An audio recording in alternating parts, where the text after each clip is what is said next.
My belief is that a weak leader is someone who tries to tell everybody what to do. And a strong leader is somebody who trusts people and sets them free. This is the show where we bring in 4 awesome entrepreneurs.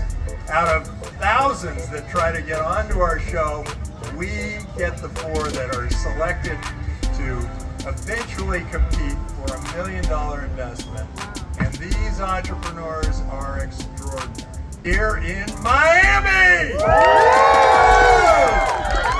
the immediate left, we have Crypto Megan, otherwise known as Megan Nielsen Draper. She has a great Web3 portfolio, strategy consultant for companies, investors, and celebrities, but she also has an amazing show. And she just interviewed me for it. She's one of the best interviewers I've ever heard. She asks some amazing questions, and she really understands Bitcoin deep. Welcome to the Crypto Megan podcast. I'm your host, Megan Nielsen. I'm a high-end crypto and NFT portfolio and Web3 strategy consultant. I'm currently on a world tour as a Web3 keynote speaker at all the biggest Web3, tech, and fintech events around the world as an industry leader to educate anyone from beginner to C-level executive, and of course, to advocate for women in Web3. My mission is to inspire new people to get involved in the crypto and NFT space with quality, entertaining information they can trust as pioneers in this cultural and financial revolution, a paradigm shift. My name is Megan Nielsen, aka Crypto Megan, and I am here in Miami where all the magic is happening during Art Basel. We are at Bit Basel, and I am joined today by a very special guest, legendary investor, billionaire investor Tim Draper, one of the most prominent tech venture capitalists of our generation, founder of 30 venture capital firms, including the Draper Fisher Jurvetson, and early backer of some of the most influential tech in the past 30 years, including Hotmail, Skype, Tesla, Twitter, SpaceX, Coinbase, Robinhood, and the list goes on. I mean, this is so cool that we get to be here where all the magic is happening right before you're filming Meet the Drapers here in Miami. Welcome to the show, Tim. Thank you, Crypto Megan. It's an honor to be here. I'm thrilled. It's really fun to be here in Miami. It's hot. It's great. It's hot. We're like right in it. Miami, this is Miami heat right here. Yeah, we did that. It's been wonderful and been a great month or so for Bitcoin. And I'm just excited to be here. I'm looking forward to the Meet the Drapers episode that maybe we'll get you on that show so we can kind of do that thing that talk show hosts do. And actually I just found out we have something in common. I'm on a 2-year world speaking tour, and Mr. Draper here is also, how many continents have you been in? How many time zones have you been in? I don't think there aren't many entrepreneurs in Antarctica, but we've pretty much covered all the other continents. I could, maybe if we can do like a penguin to human translation with a brain-computer interface, penguins might have really interesting ideas for what kinds of products we should be using out there. The ideas that flow before the show. I mean, we're right here in the action, actually. So if you're hearing things in the background, we're getting stage check. I mean, this is like about to go down. So this is super fun. And yeah, you're into AI. Yeah, so I'm sure I've been traveling all over, and yeah, we've hit each other twice. Once in Portugal, once here. But we call it the biggest global business plan competition in the world, and we do it on Meet the Drapers. That's so cool. So you get your family involved. I know your daughter Jessie. My daughter's been on it. My son Adam's been on it. My son Billy's been on it. I don't think we've gotten Eleanor on it. My sister Polly is an actress. She was on a show called 30 Something at one time, and she's also producer, writer, director of something called the Naked Brothers Band. Very cool. I don't know if I remember correctly, you also starred in something. I was in the Naked Brothers Band. I was Principal Schmoke. I was the comedic principal in the show. Amazing. So you're also a TV actor. Big Nickelodeon show. And we had a lot of fun with that. And she now is on my show, which is a very unusual thing. We didn't really think this, but actually she's been a major actress in a lot of big things. Wow. But her biggest audience that she's ever had is through Meet the Drapers. Yeah, fancy that, right? The family affair, and that's her biggest absolutely. audience. My dad's on it too sometimes. Oh my gosh, he's that is terrific. amazing. I mean, you guys seem to truly know how to enjoy life. Apart from being, I mean, I don't know how you have time for all of it, but it seems that you're like one of the few people that I see in all the stress in the midst of all these filmings that you're just enjoying life. Oh, absolutely. Well, and to do what we do, I'll go to a new destination and I'll meet with, well, for instance, I went to Argentina. I met with the president. Actually, I fell off a horse on his ranch. No, the former president. Okay. I'm looking forward to meeting the current president. He's going to bring it. He's going to be the next domino to fall. Absolutely. We're going to talk about this too, because I know you have a lot of theories about weak leaders versus strong leaders, and I also believe that is everything, right? Yeah, my belief is that a weak leader is someone who tries to tell everybody what to do.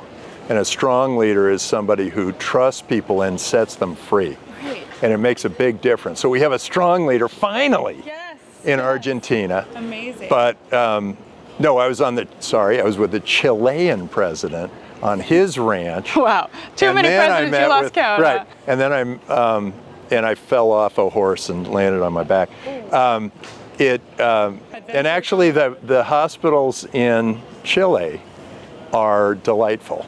Well, you learn something every day when you're on the road. They are delightful. The nurses were fantastic. The doctor was did a great job. Everything was great. That's good to know. But while I was there, I did fundraising. I met with a bunch of entrepreneurs. We did a Meet the Drapers episode. We did a lunch for all the Draper University alumni, Draper University Heroes alumni. And so we do it all kind of at once. We go to a new location and we do it all at once. I visit with a lot of entrepreneurs, and then we might end up funding a few. And amazing. I mean, and then I move on to the next country. Making a magic happen in every single place. And you mentioned South America. We go to Bitcoin Miami every year. We met the ambassador last year, and they invited us out there to interview President Bukele. So maybe we'll get to go there soon. I can't wait. When are you going to go? Hopefully soon. But I would love to see Bitcoin City and just everything that's developing there. Because back to the strong leadership thing, and this is something that Charles Hoskinson says, the founder of Cardano as well. Just let people be free. Let them make decisions for themselves. And there's just such a dire need for control right now in the government. And I know you have a theory that it even strengthens the economy and it makes everything right. Oh, I'm proven out in a million different places where the countries that were the most free grew the fastest. It's just, and the ones that were socialist or heavily government controlled went flatline. Right. China is a perfect example. During their period where Deng Xiaoping said, I trust you, I set you free, and some of you will get rich first. Right. That was a boom time for 40 years. It grew at 9% a year, and then President Xi came in and he said, none of this, none of this, none of this. You have to do this, you have to do that. And he's a very weak man, clearly. Right. Yeah. And his economy went flatline. And he thinks that by doing that, he'll build a stronger country, stronger army, all that. Turns out that the countries with the least regulations and the freest economies grow the fastest and are the most secure. Wow. So it turns out that you don't want to flatline your economy if you are feeling like you want to, be militarily strong. So why the desire then?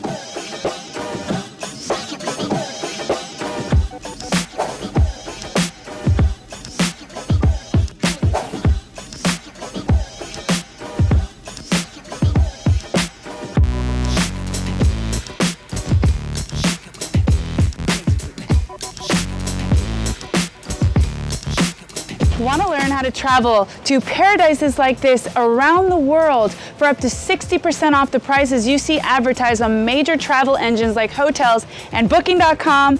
Join Vacabee, the digital travel membership revolutionizing the travel industry.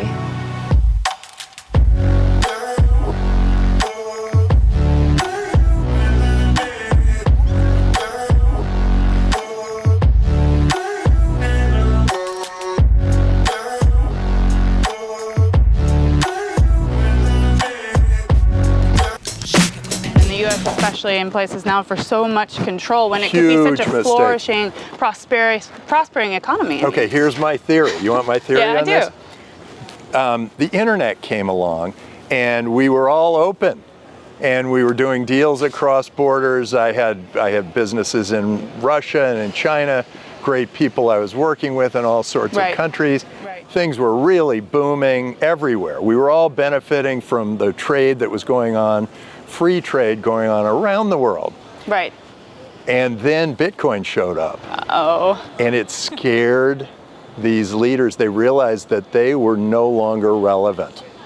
At what point do you think, are you saying that happened? I think as soon as they started talking to their central banks, and their central banks were saying, whoa, hey, we need to control our currency because that's how we control our people. Right. And control is the death of freedom. Right. So that's my theory, is that they started to put up barriers. Trump talked about a wall and then the trade war with China.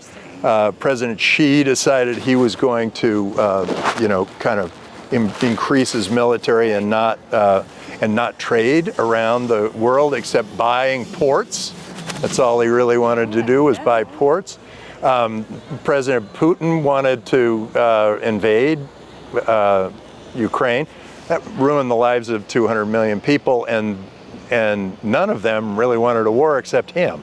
Right. And weak leaders create wars because they're losing popularity. And then people kind of go, okay, well, let's get behind the country. Right. And that's kind of what they've done. So my theory is that Bitcoin came, it was a threat to the way governments control their people, and they freaked out.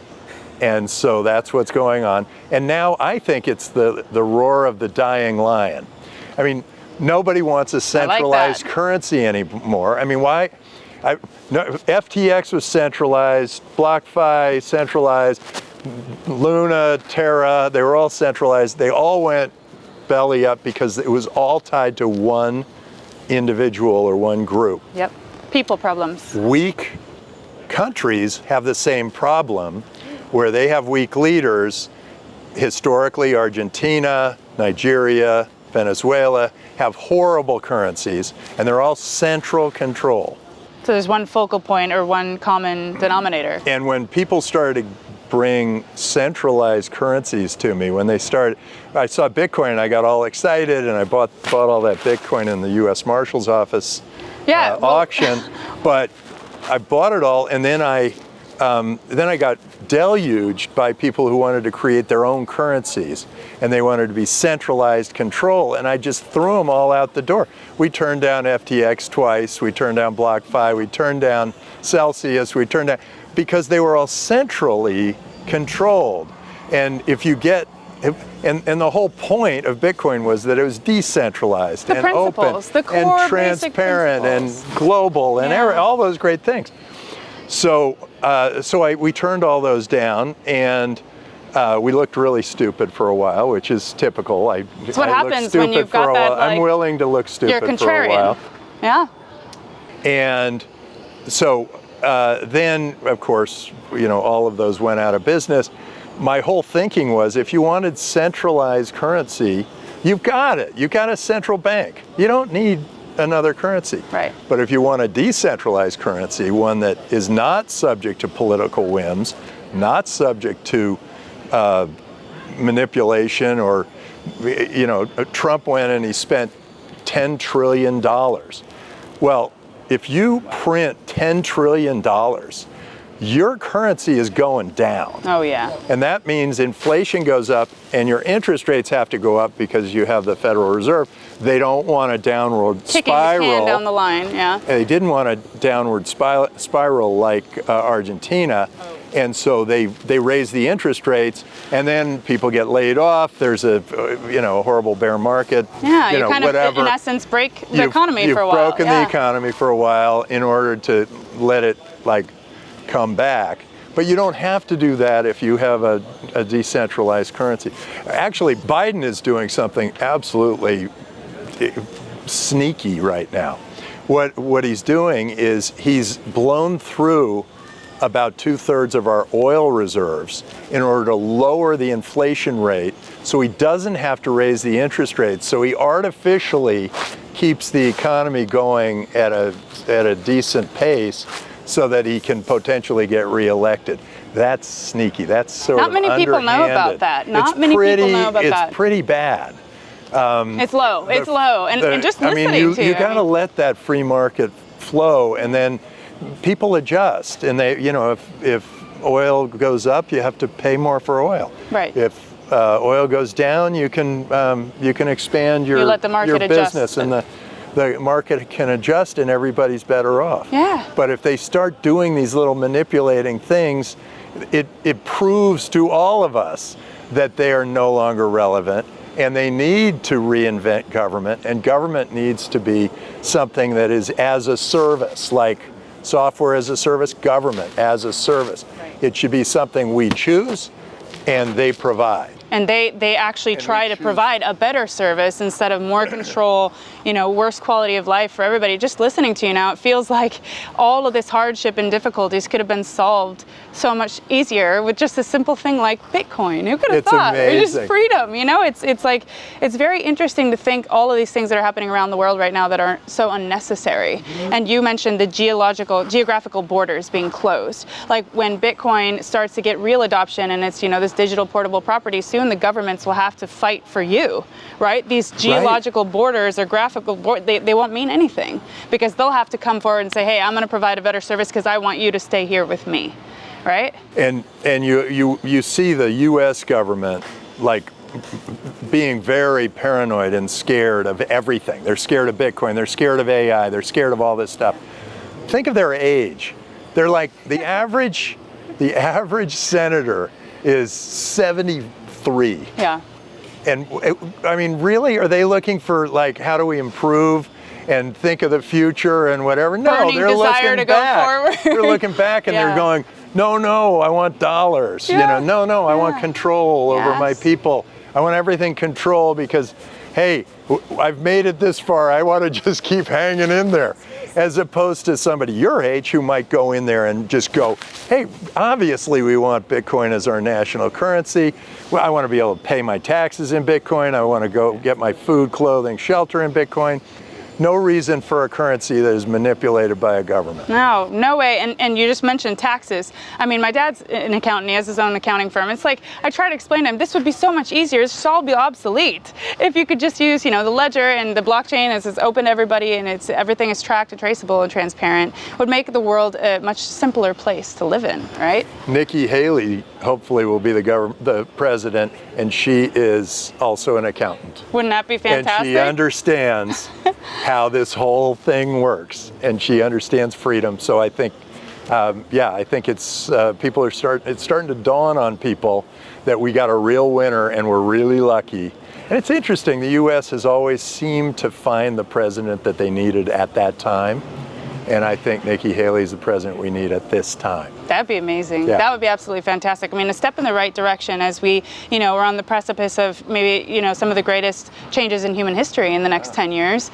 Nothing's going to be the same. It feels like back in the era of the internet, and education is also really important in getting that adoption. And I know one thing Charles Hoskinson says that I love is that he says we can't be so ignorant to think that people won't be able to learn, or that this is just going to be something that nobody learns about because, he sees 80-year-olds running around with iPhones. It's just a process, right? It's a process. And you talked about learning. I was talking to the guy who's the top professor at UC Berkeley for astrophysics, and we were having a great conversation. That could have been a good conversation. Yeah, it was really fun. But then he started talking about going into the faculty lounge, and they were talking about AI. Oh. And so here's what I picture in the faculty lounge. There are 10 people. They're all talking. 2 of them are saying, this admissions office has really improved. The quality of our students is extraordinary. These essays, I've never seen anything like them. Okay, so 2 people totally out to lunch. Right. 6 of them are going, we got to ban this thing. Keep it off our campus. How do you get rid of it? How do you stop it? And that's the Luddites. That's the 73-year-old senator. That's the old presidents. It's the we want to keep it and control people and tell them all what to do, nothing. And then there are two of them that are looking at the world and going, wow, education's going to change forever.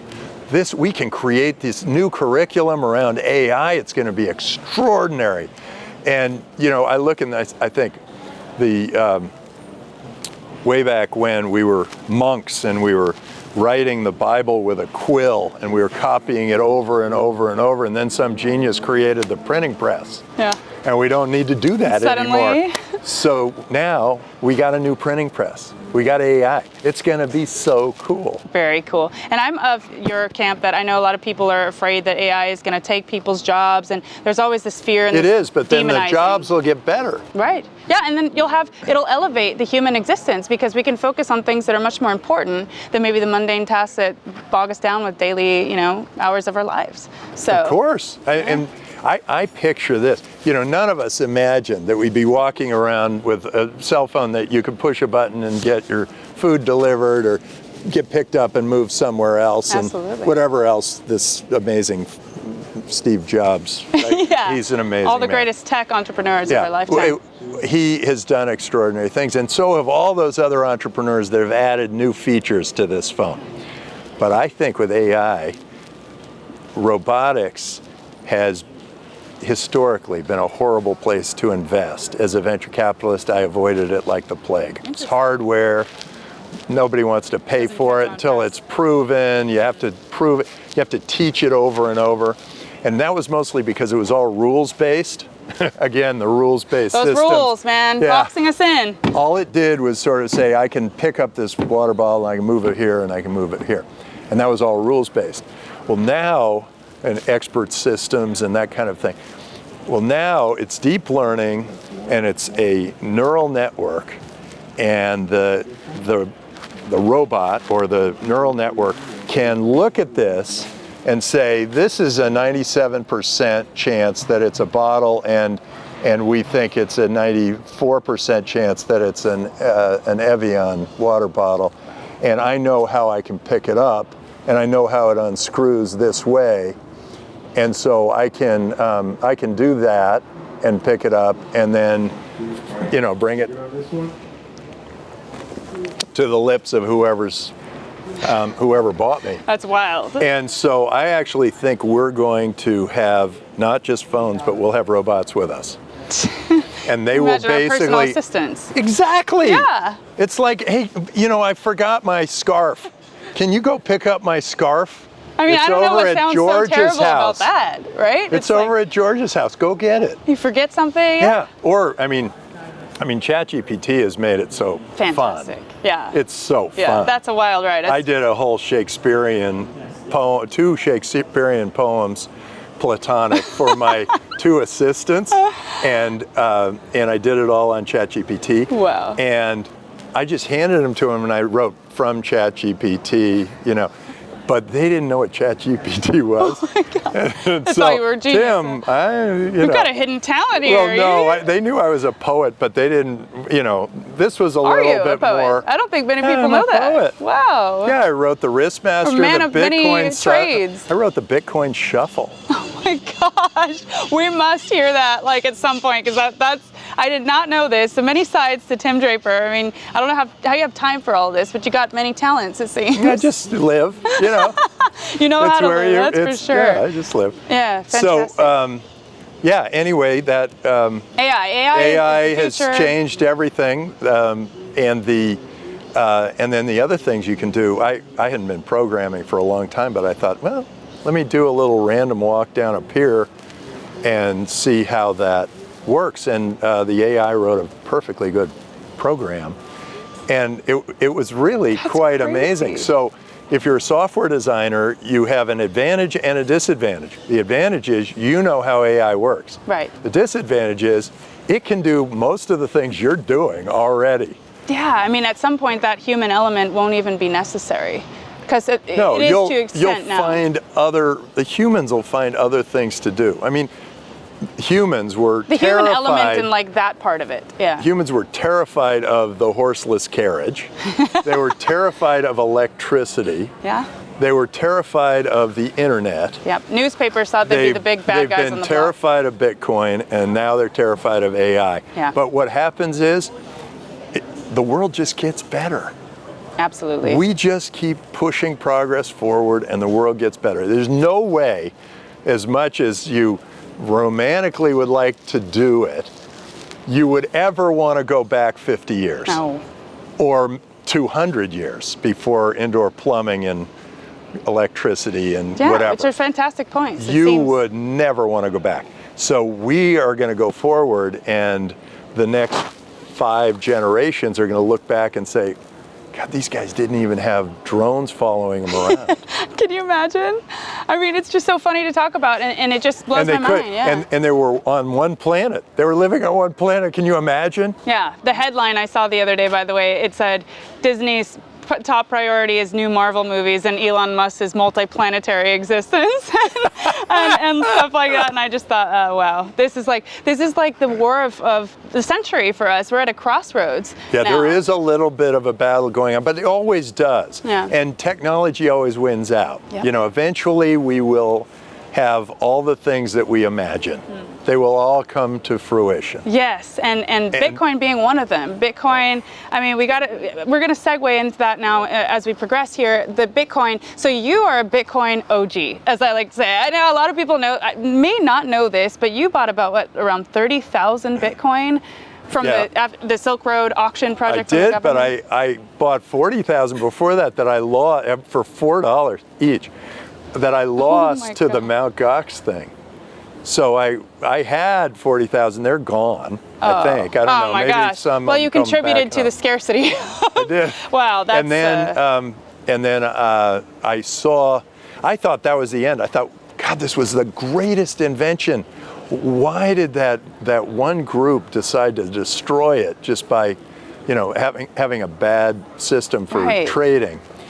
And I thought that was the end of it. But Bitcoin only dropped about 15% in price on that news. Something so significant. It was fundamental, and it only dropped 15%. So I went and I did a lot of research, and I said, there's something going on here that really matters. The wheels got spinning there. Yeah, and so in addition to the drug dealers and the gun runners and the whatever, people were, they were remitting money to other countries.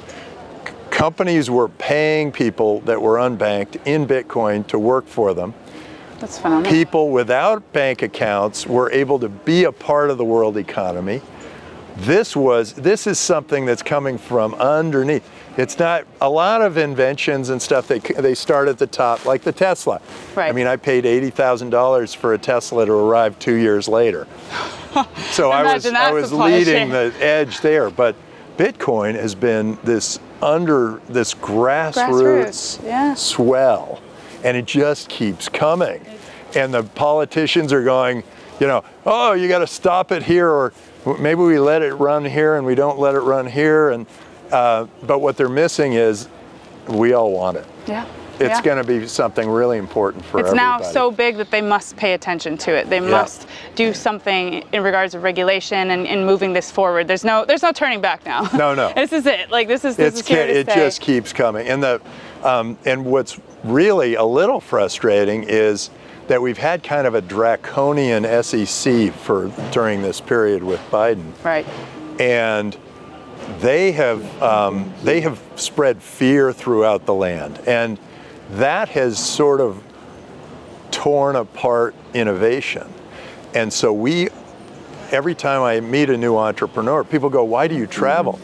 Well, because every time I meet a new entrepreneur, they're saying things like, oh, we need to geofence this around the US. Yeah. We can't do, this is really cool. And we're all going, this is so cool, we got it.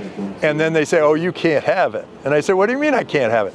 Well, we have to geofence around the U.S. We don't want to deal with your SEC. They're just... Nobody wants to deal with it. And the SEC's sitting there with a bunch of rules that they're clinging to that are 80 years old. I always say this. It's like trying to fit a square peg in a round hole or something. It just doesn't work. It doesn't work. They didn't think this through. It would have been very simple for them to just sort of say, okay, we're gonna let this thing rip. You know, Clinton did a really good thing when the internet was coming up, and the press was starting to say, how do you tax and regulate and whatever, you get in front of this thing. Clinton said, let's just see how it goes. Which is not And he just let usual, it rip. right? And as a result of just letting it go, we have Amazon in the US, we have Google in the US, we have Apple in the US, we have, you name it, right, all of those internet companies, Webflow, Uber, versus DoorDash, all the ones that want to go offshore now. And right now, all the innovators are going, well, I got to go to Dubai because they're letting me innovate there. Right. I can do an airdrop there. Dubai You can buy tokens there. You know, we don't have people protecting the widows and the orphans. And my feeling is the orphans need to be able to take risks because they've come off a tough childhood, and we're not allowing them to take a risk and try to make a life for themselves. And have this incredible opportunity. You know? And the widow, I haven't met a widow who wasn't rich. That was a great who are we trying to protect? Gosh. Oh my gosh. And these are protections that were from the 1930s, after the antiquated crash, the total bomb, you know, whatever. Yeah. And what has our SEC done? Have they actually protected us? FTX was something that the SEC was all behind. Exactly. They're making, you know, artificial decisions for all the rest of us. I didn't want to go into FTX, but the SEC thought that was a good idea. And why? So they didn't know. They didn't know, and it's they were a probably horse involved race. on another. You gotta let it rip. Yeah, I remember the congressman who was grilling him about it and said, whose rulership was it that let the FTX collapse happen, sir? You were. And then he just keeps going on like, what else did you do? Luna, oh, you were. Like, what have you done to help move forward? You're not protecting anyone. Yeah, no, except their own interests possibly. So they're really. Because, I mean, think of how big the fines have been. Oh, yeah. That was a $4 billion fine for Binance fine. Yeah, for. And do you think that Binance was a play, like many say, to just capitalize on Coinbase being the U.S. dominant player with BlackRock? I hope not. I mean, I hope that it was just individuals making individual decisions. I tend to not be a conspiracist. Yeah. I ask you because it's all out there. Because it's systems that conspire. It isn't individuals. Right. Individuals are just doing their thing, trying to make a living, you know, going home to their families, doing whatever. But systems can be messed up. Socialist systems really destroy countries. Oh, yeah. Communist systems, dictator, unless they're benevolent. They stifle people. They stifle people because they're telling everybody what to do. Right. It's like, you know, some guy in Russia points to me and says, you're going to have to be a ballet dancer. Right. You know, I am the opposite of a ballet dancer, but they had a quota they had to fill of ballet dancers. Right. And so Coinbase, somehow I'm stuck being a ballet dancer for my life, and I could have been a venture capitalist. Right.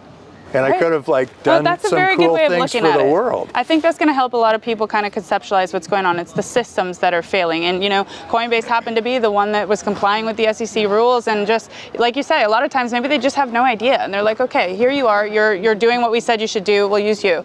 And maybe it's just that simple. But the SEC sued Coinbase. Yeah. I mean, it was just willy-nilly. It was like, Coinbase is asking, how about, can we do this? Can we do this? Yeah. And then all of a sudden they get a lawsuit. It's like, exactly. What? So it's a lot of stuff that doesn't It's a little bit sense. like the mafia enforcement right now.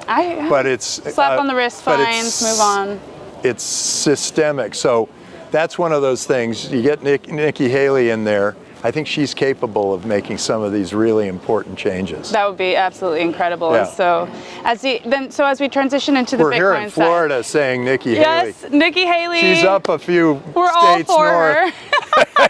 No, I fully support that too, and what an incredible change that would be. I mean, just we're ready for that kind of change Oh, here. yeah, no question. Absolutely. And so back to the Bitcoin. As we segue to Bitcoin and we kind of wrap this up, you bought 40,000 Bitcoin. 30,000. Well, in the beginning. 40,000 at somehow 30,000. And then you got 30,000 out of the Silk Road, auction from the U.S. Yeah. And you said you looked at it. You said, I think this is a good idea. And what was the price you bought it for at that time? 632. Wow. And market was 618. And everybody I was talking to was saying what a discount they would pay for it. They were all saying, well, it's a lot of Bitcoin, so what's the discount that I'm going to pay? And I was thinking, first of all, I think this is here forever. And if it's not, I'm going to lose my money anyway, because whether I pay 618 or 632. Right. So it's kind of like that thing. It's either going to zero or infinity, because it's a system. If it works, it works, and if it doesn't, it doesn't. That's the way you thought. That's the way I was thinking about it. Wow, that's pretty visionary. So I thought, okay, I'll bid 632, and I thought I would get one or two of the lots. There were 9 lots. I got all of them. And it was like you didn't expect that. It was like, you paid the most for the painting. Oh, the now highest what's bidder. it worth? You got stuck with it. You're stuck. You bid it up, and then that's a great So I story. paid the most to anybody. And then it immediately went up to 634, and then down to 180. Oh man! And I looked like the biggest idiot. And then I just thought, well, just hang on. It's fine. I actually bought more. The Winklevoss bought a bunch in that second auction, which was much cheaper. Right. A smaller so they auction, went in but and much said, cheaper. And I bought some, and they bought some. I think they sold theirs, kind of. But that piece, I invested in a bunch of Boost startups, because Boost had created the first Bitcoin accelerator. Okay. And I invested in a bunch of them, and I invested in Bitcoin. And it was really interesting. They all, except for one, all of them took the Bitcoin, sold it at 180, wow. and then tried to build their business off the, whatever the investment was that I made, except one. And he did this sort of gradual thing, and he's the only one still in business. Look at that. Look at that. You got to have the vision. You got to have the vision. And so let me ask you, have you sold any of those 30,000 Bitcoin? No. Wow. That's incredible. No, in fact, we're taking, we accept Bitcoin at Draper University for tuition. We accept it at Hero City for rent. We accept it in the Draper startup houses, and we encourage it in the Draper startup houses for everything they sell. And I accept Bitcoin into Draper Associates Venture Fund. So you can live in like a Bitcoin-centric world. As an LP, people can invest in Bitcoin, and then I can do the investments in dollars. What I'm hoping to do, long term, is raise a whole fund all in Bitcoin, invest it all in Bitcoin, and have the companies we invest in pay their employees and suppliers all in Bitcoin. And then we have a complete walled garden and pay taxes in Bitcoin. The complete walled garden, no accounting, no auditing, no bookkeeping, no transfer agent, the whole thing is run automatically on a big smart contract on the blockchain. Seamlessly. That could end up being our future. And the less friction you have in an economy, the faster it moves, the richer everybody gets. It just makes so much sense. So this is it's obvious that it's coming. It's just a matter of kind of getting through the Luddites. Right, and just going through the hurdles and, the obstacles that they place. We're used to this in the crypto community. I mean, so you could literally I love how resilient the crypto community is. They always rise from the ashes. It's so great. Yeah, and so you could literally live in a Bitcoin-centric economy in the Draper universe. You don't even need fiat money. Well, that's what we hope to do. That's very cool. And there will be, I think when people can buy their food, clothing, and shelter and pay taxes all in Bitcoin, there's no other reason to have a fiat currency. Right. So there will be a moment there where I hate to say it, there'll be a run on the banks. Right. And people are going to run to get rid of their dollars and put it into Bitcoin. Yeah. And that's going to be like all at once. And so I tell all my companies, look, after Silicon Valley Bank went under, look, you do put a third of it into a big bank, third of it into a small bank, and a third of it into Bitcoin. And they say, why? And I say, well, a third into the big bank because the big bank seems safer. Stronger, yeah. Put it in a third into the small bank because the small bank is small enough to get bailed out by the government. The big bank is not. And a third of it into Bitcoin because you, as CEO and your board, are responsible for payroll, for at least one payroll and maybe two for everybody who works for you. And you better have some money to pay them, even if both your banks are out of business. Wow. I mean, what a picture you're painting here. But that's why they pay you the big bucks, because you got the vision. I mean, that's incredible to have the wherewithal to say, hey, like, this is how we're going to set it up. But yeah, there are already bank runs happening. I just saw a news article that said that 60 banks were set to shut down these kind of branches, and it's already happening. I mean, it already is happening. So that takes me then to your infamous price prediction. Okay, everybody talks about your price prediction because you are a Bitcoin OG, because you have this vision. So you said a few years back that you believe Bitcoin would hit 250,000 by, well, it was going to be by the end of 2023, right? And originally. So the only reason I was making predictions was I made a prediction on CNBC. Or no, sorry, I did it on Bloomberg Business? No, Fox Business. Okay. On Fox Business News, I made a prediction. I said in 3 years it's going to hit $10,000, and that was in 2014. And she looked at me. They were like, this guy. This guy's crazy. And then I said drones were going to be a big deal, and she still thought, drones, Bitcoin, what are you thinking? Bitcoin at 10,000? What are you thinking? It hit 10,000 exactly on the 3-year mark from the day I was interviewed. You nailed it. It was like weird. So I thought, oh, maybe I have this skill. So they asked me again, and I thought, well, okay, I'll try it.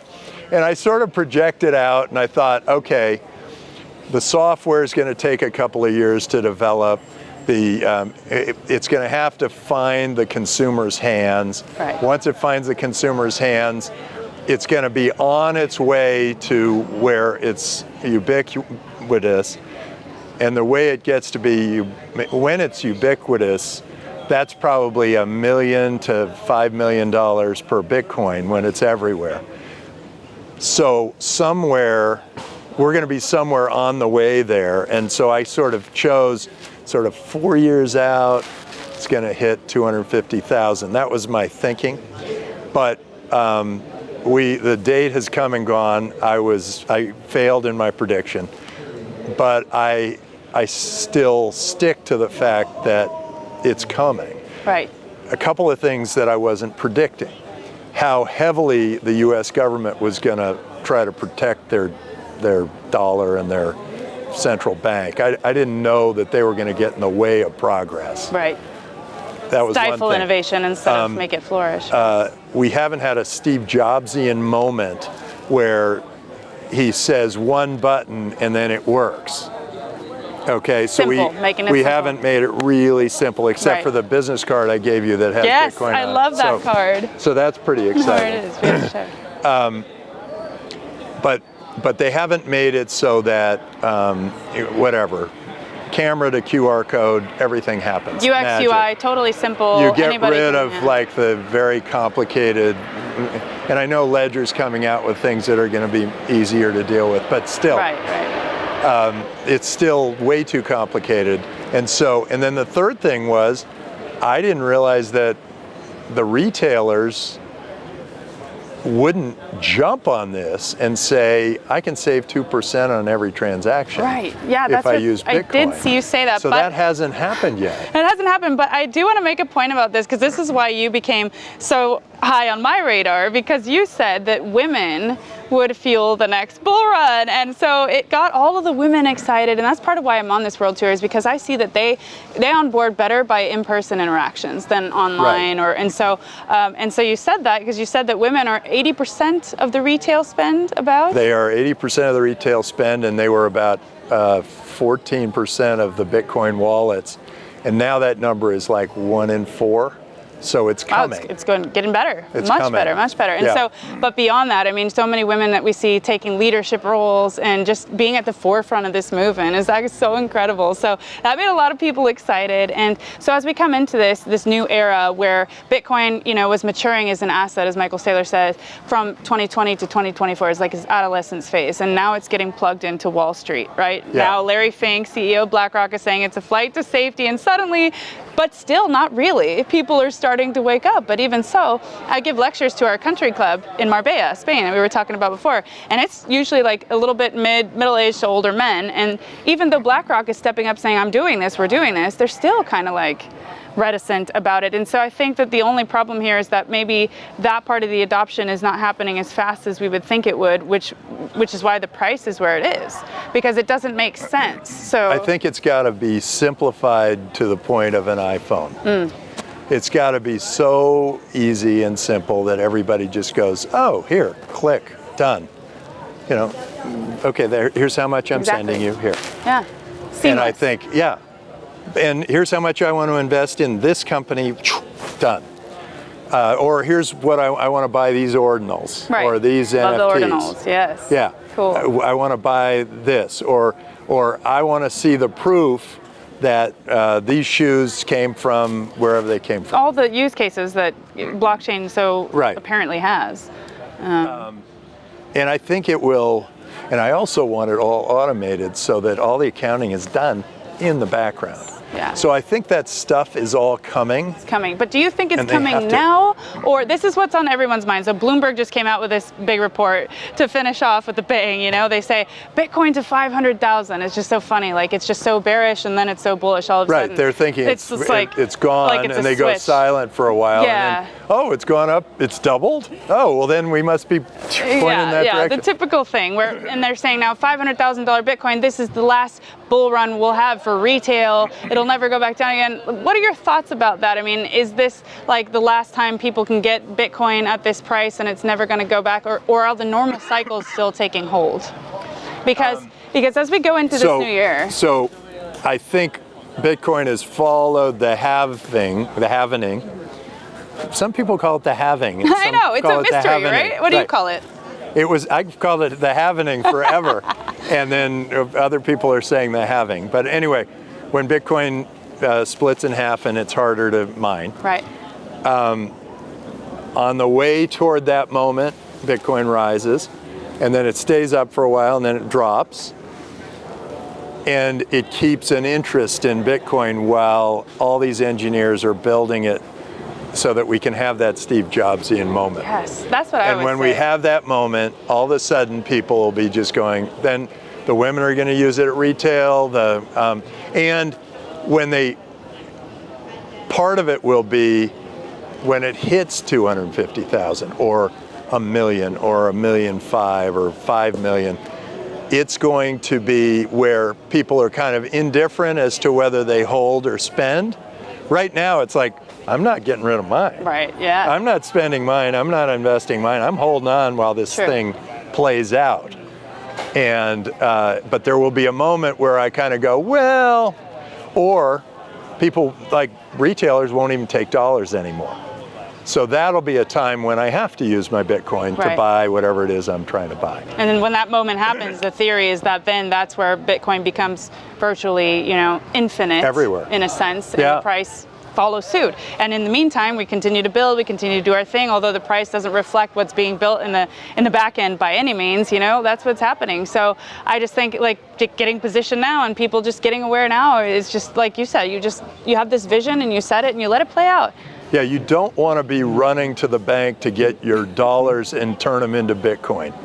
You want to have your Bitcoin before that happens. You want to get positioned. You want to make sure that you can relax while everybody's panicking. That's right, and that's what you're going to be doing, clearly. So do you stick by the 250,000 for the end of this year? Well, here's what I'm thinking. This bull There run? will be that moment that I'm talking about, part of it will be Bitcoin increasing in value, and part of it will be the dollar dropping off in value. Yeah, and that's happening. So what $250,000 means today and what it'll mean after the bank run are going to be two very different things. So that's the message. That's the message we stick with. Is that like, there's no telling what could happen to the price when that moment happens, whether it happens in this bull run or the next bull run or whatever it is. Well, I mean, I don't believe we'll still be valuing things in dollars. Right. So you'll just say Bitcoin. Yeah, there won't be a reason to hold fiat. Right. Everything can be done in Bitcoin. Why would you want to hold on to a currency that you know Trump's going to spend $10 trillion of it, and 10 trillion of it, and yours is now worth 90 cents, where it used to be worth $1. Who wants to hold on to that when you can hold on to something where you know there are only 21 million of them? And if you got one, you got a couple. You're part of that. You're club, in pretty good shape when they have the run on the bank. No, absolutely. You know what? That's fantastic. We'll leave it on that note as we get ready now that you're about to be on Meet the Drapers. Yeah, and what will you be doing in today's episode? Watch the show, Meet the Drapers. Watch Meet the Drapers, one of the biggest audiences. It's on Draper TV. Draper TV, and where else? Well, it's everywhere. YouTube. It's all through. We have 70 million viewers. 70 million? Yeah, they're from all over. It's like my gosh. Brazil and India and Taiwan and whatever. They're all over the place. So you're going to have a look at some amazing tech startups today. I hope they're amazing. Yeah, and try to pick a few possible unicorns. Well, we'll pick one to go to the semifinals, and then 15 make the semifinal or something like that, and then we choose 3 of those to go to the finale, and then the viewers, choose 3 to go to the finale, and then that makes up our competition, and then the winner gets $1 million investment, and the 6 of them have to tell me what their valuation is before I choose which one wins. Wow, that is some interesting dynamic there. That's pretty cool. Yeah. I like that. You even involved the people, the audience. That's super cool. 70 million people. There's a game. Better tune into this. This one's going to be a good episode for sure. There's a game. You got to Meet the Drapers. So it's gamified. It's this. Yeah, you can play a game where you choose which ones you like, and then of the companies you see. So you can be. And if they make it to the semifinals, it's like you double your money. If they make it to the finals, you're 5x, and if you pick the winner, then it's 10x. So they can see if they have that Draper magic, right? Yeah, then they ought to apply for a job. It's like, I won your competition. Right, yeah. It's apply for a job. Just see if you got what it takes, right? Well, anyway, terrific. Tim, thank you so much for Crypto being here Megan, today. baby. Great to see you.